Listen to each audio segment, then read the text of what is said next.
안녕하세요. 파산관제인 홍현필 변호사입니다. 오늘은 오늘부터 이거 이미 아마 이제 한 거일 수도 있는데 질문 답변, 그러니까 Q&A 식으로 정리한 개인 파산 면책 법률 상식. 기존에 아마 한 게 제가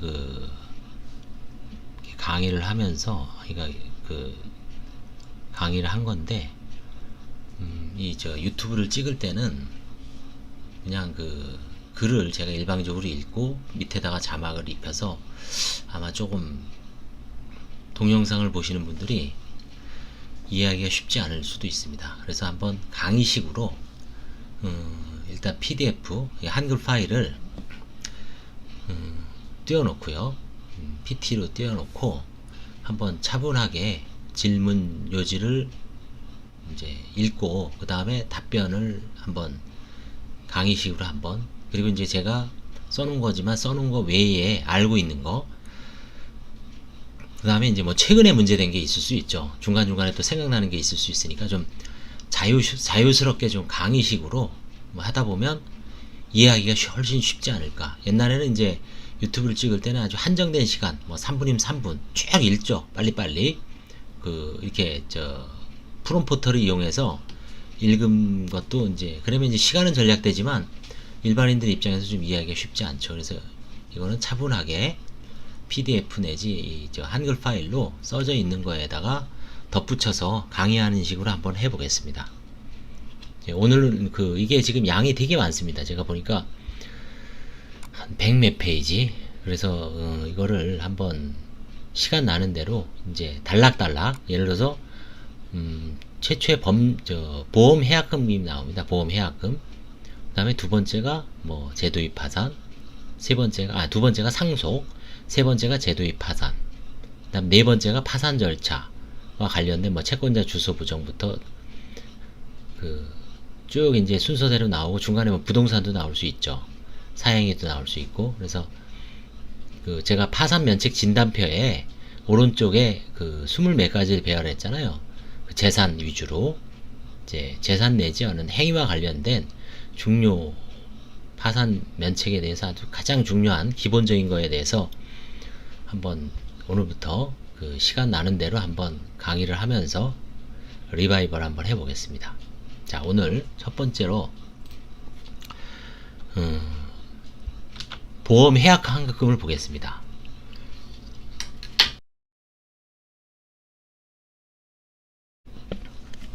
자, 보험 해약 환급금에 가장 일반적인 질문이 뭘까요? 궁금한 게, 일반인 입장에서, 채무자 입장에서는요. 해약 환급금이 합이 얼마가 넘으면 환가 가능성이 있는가요? 그쵸? 관제인이. 그럼 이거에 대해서 답은 뭐 원론적인 얘기입니다. 앤서, 답변은 재판부별, 관제인별로 다르므로 절대적인 기준은 없습니다. 그러나 통상 500만원을 초과하면 환가 대상이 된다고 생각하시면 됩니다. 물론 그러나 보험계약을 함부로 변경하여 재산은닉에 해당되는 경우에는 500만원 미만이라도 실제로 환가한 사례가 있습니다. 예를 들어서 보험 해약 환급금이 385만원이 있어요. 예를 들어서. 근데 그거를 아들이나 파산 신청 직전에 아들이나 배우자나 뭐 여동생이나 오빠, 친인척 명의로 바꿔버렸어요. 계약을. 그리고 보험료도 이제 자기 이렇게 그 사람이 내는 방식으로 하죠. 그런 경우에는 환가한 사례도 있습니다. 385만원 전액에 대해서. 그래서 보험계약은 채무자 및 그 가족의 최후의 안전망이죠. 질병이나 가장의 부재, 채무자가 죽었을 때, 혹은 뭐 채무자가 계약자라 그래도 배우자 및 배우자가 피보험자로서 사망을 하거나 다쳤을 때 보험 수익자가 그 돈으로 뭐 질병을 치료하거나, 그 다음에 가장이 어떤 부재 중일 때 소득이 그만큼 줄겠죠. 가급적 해약을 하지 않고 법적 면제 재산인 150만원을 공제한 잔액을 파산재단에 화해계약 혹은 채무자가 지급하객을 하는 방식으로 환가하고 있습니다. 다만 이제 500만원 넘더라도 뭐 여러가지 어떤 질병이라든가 소득, 장애, 좀 환가의 부정적인 요소, 환가의 어떤 장애 요소라는 건 채무자에게는 나름대로 유리한 요소죠. 그런 거를 적극적으로 주장을 함으로써 관제인의 환가를 뭐 피할 수도 있습니다. 관제인이 그냥 넘어갈 수도 있습니다. 그거를 한번 잘 생각을 해서 1등 뭐 제가 500만원 제시했습니다만 어떤 관제인은 300으로 볼 수도 있고 어떤 관제인은 700으로 볼 수 있고 어떤 관제인은 현재 대통령령으로 인정하는 생계비가 1110만원이죠. 1110만원 정도 미만이면 환가를 안 할 수도 있습니다. 그 기준이 이제 대개 뭐 357, 9, 1100까지 다종다양하기 때문에 또 지방마다 틀릴 거예요.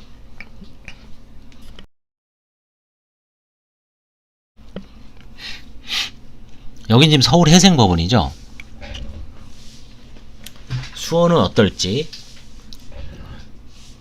제가 지금 날 나온 김에 한번 수원 이 사례를 한번 해보겠습니다. 얼마 전에 진짜 그 관제인한테 질문을 받은 거예요. 수원에 채무자가 5천만원이 있습니다. 근데 이게 배우자 걸로 돼 있어요. 근데 개인회생 중인데 파산일 경우는 어떻습니까?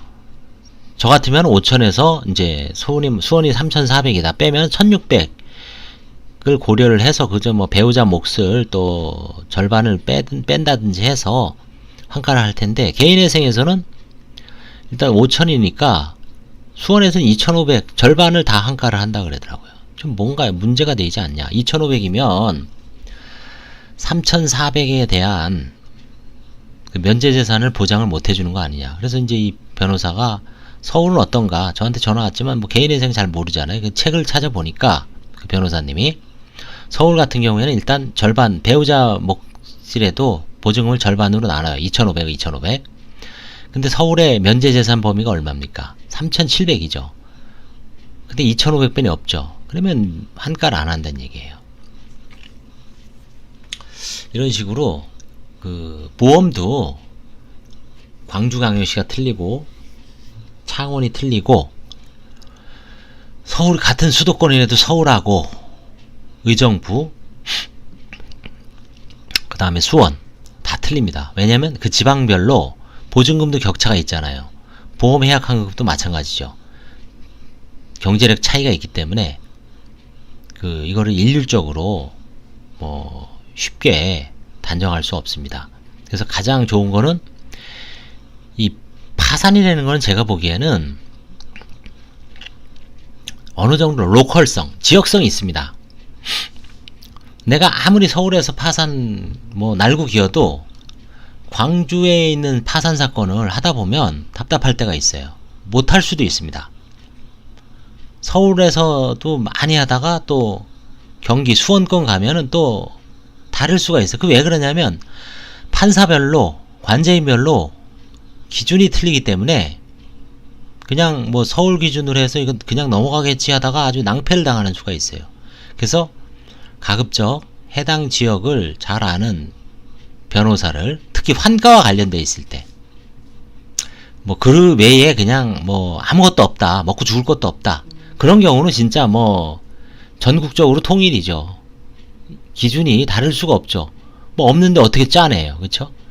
근데 부동산 같은 경우에 그 다음에 뭐 보험 해약 환급금, 임차보증금, 환가와 관련된 특히 환가가 실질적으로 행하는 경우에는 지역별로 다를 수가 있습니다. 오늘 여기까지 하고요. 자, 그 다음에 두 번째로 넘어가겠습니다. 채무자 본인이 피보험자이고 가족이나 타인이 계약자인 경우 본인이 납부하지 않았다는 것을 증빙하면 환가가 되지 않는가요? 채무자 본인이 피보험자입니다. 계약자는 가족, 배우자나 딸, 뭐 아들이에요. 본인이 납부하지 않았다면 환가가 되지 않는가요? 당연합니다. 그렇습니다. 보험계약은 계약자가 보험계약이 해지되거나 소멸시 보험해약환급금이 귀속주체가 되므로 채무자가 단순히 피보험자라면 피보험자가 뭐냐면 보험의 목적이죠. 보험의 대상입니다. 그 사람이 사망하거나 상해를 받았을 때 수익자는 다르죠. 물론 피보험자일 수도 있습니다. 상속인이 될 수도 있죠. 근데 일단 피보험자는 보험 목적이 대상이 됩니다. 그래서 그 계약의 해약환급금은 채무자의 재산이 아니므로 채무자가 피보험자면 채무자의 재산이 아닙니다. 파산재단에 해당되지 않습니다.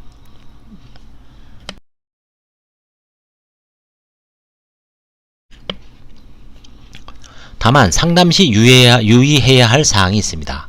이거는 이제 변호사나 사무장, 뭐 서울금융복지재단 상담사 이 입장입니다만 일반인들도 잘 알아두십시오.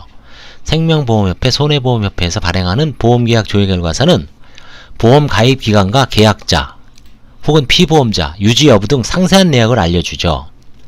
제가 최근에 조사한 사례도 채무자가 아주 어려운 처지에 있는 것은 사실이나 조카 명의로 보험계약을 변경하여 현재 유지하고 있습니다. 채무자는 피보험자인 보험세건이 아직도 유지되고 있어 이 점을 집중 추궁한 결과 변경 사실을 실토하였습니다. 변액연금보험이 약 1,700만원 정도로 고액이었습니다. 또한 채무자를 피보험자로 된 보험이 자녀들 명의로 계약자가 되어 유지되고 있는데 보험 가입기간을 살펴보면 당시 자녀들이 미성년자 내지 경제활동을 하기 전인 25세 미만이라면 결국 거의 대부분 보험계약을 변경한 것이므로 관제인에게 실토를 합니다. 그렇죠. 제가 최근에 103기인가 거기서도 이분은 별거 없습니다. 다른 거는 뭐 경매 부동산이 하나 있는데 잉여가 있을 것 같지가 않아요. 그래서 뭐 형식적으로 일단 경매 끝날 때까지 사건을 이제 추정을 해 놓으려고 하는데 이게 7월 10일 날 보고입니다. 집회예요. 근데 딱 보니까 보험 해약환급금이 아들 명의로 돼 있는데 아들인가요? 딸 명의로 돼 있는데 금액이 상당히 고액입니다. 4,600이에요. 해약환급금이 4,000 넘는 경우는 진짜 1년에 한두 건 나오기 힘듭니다. 없는 건 아니에요. 좀 꽤 있습니다. 근데 빈번하지가 않죠. 그래서 어떻게 했습니까? 왜냐하면 그 95년인가 그때는 10살 빼냐 안 돼요. 아들이 10살 빼냐 안 되니까 지금은 이제 35살이죠. 중간에 바뀌었어요. 그래서 이제 계약자 변경 여부에 대한 확인서를 보험회사에서 떼어오십시오라고 이제 써줬더니 아니나 보험사에서 결국 그 2000 몇 년도에 바뀌었습니다. 변경되었습니다. 라고 확인서를 써줬어요. 그러면 이제 4,600 이제 전액을 환가를 하느냐 아니냐 이제 그거는 그 이후에 변경 이후에 자녀가 보험료를 납입했다면 그 기여도를 인정을 해서 그만큼을 뭐 예를 들어서 전반부에 10년 후반부에 10년 넣었다.